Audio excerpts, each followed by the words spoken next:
hopefully nobody else will go through what my daughter went through and what my family's gone through.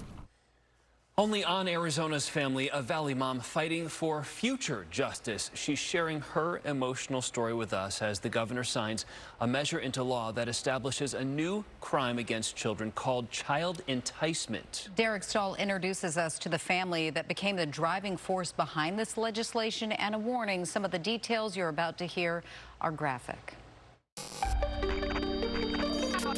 The criminal case against the high school basketball coach turned Suns superfan Mr. Orange has put a new focus on the concept of grooming, of enticing a child into sexual behavior. But the push to change Arizona's sex crimes law started with a different coach in a different part of the valley. It absolutely changed my life in every single way, and although I hate that it happened, I can say that I am much happier where I am now than where I was. This teen, who we'll call Anne, says she was a 14-year-old freshman on the girls' softball team when her coach started texting her personal details. In text conversations, he told me about how he was in high school, the first time he had sex, then he lost his virginity. She says the coach, a man in his 30s who was also a teacher, insisted she visit his classroom alone, and they'd spend long stretches on his couch. You said he towed the line, but he never technically crossed it. What did you mean by that? There was a time when we were sitting on the couch, like side by side. His hand would go on my thigh, it would go up like to the bottom of my shorts.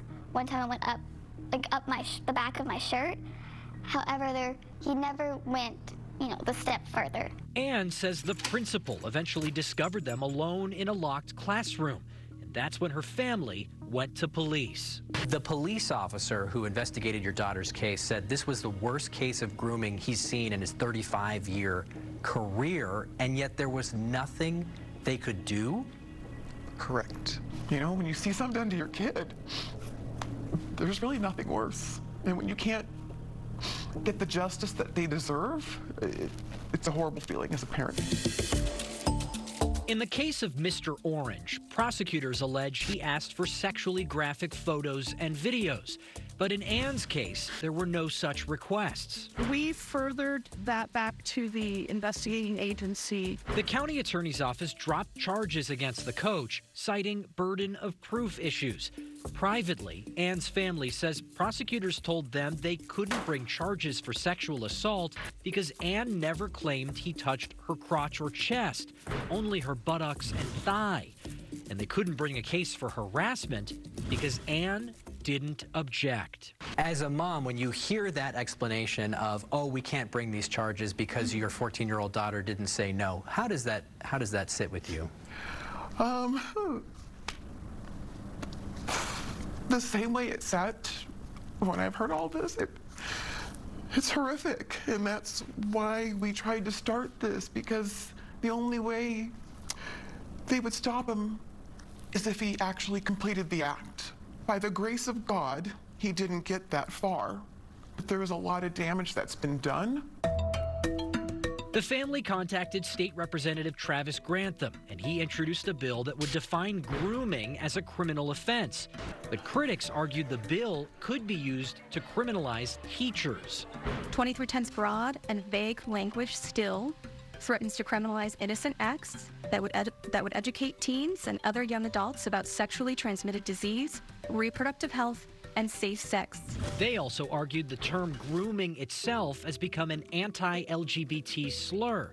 So Grantham amended the bill to child enticement and added protections for things with serious literary, artistic, political, or scientific value. Before the final vote, lawmakers referenced Anne and passed the bill. We recognize and appreciate the victim that came forward here, who's a 16-year-old girl who's sitting in the gallery right now, and give her a round of applause for her strength and her courage. My ultimate goal is to not have anybody else go through what I've gone through.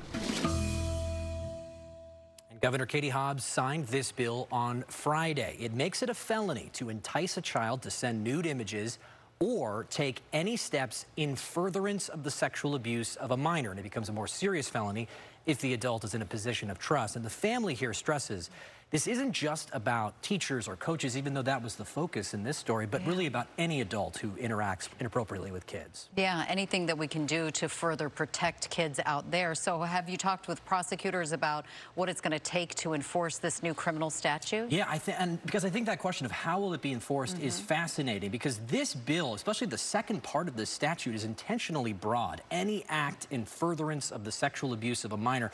What does that mean? What kind of evidence of intent will prosecutors need? We reached out to Maricopa County Attorney Rachel Mitchell, and her office gave us a letter that she sent to the governor, and it indicates she is very much in support of this bill. The county attorney says this fills a gap in the criminal code and will serve as a much-needed tool to intervene before an offender's conduct escalates. But of course, the next step will be to see how prosecutors actually bring these cases in court and on what fact patterns they use, and that'll be interesting to see. Brave mom, brave daughter, and an important story. Thanks, Derek. Thank you.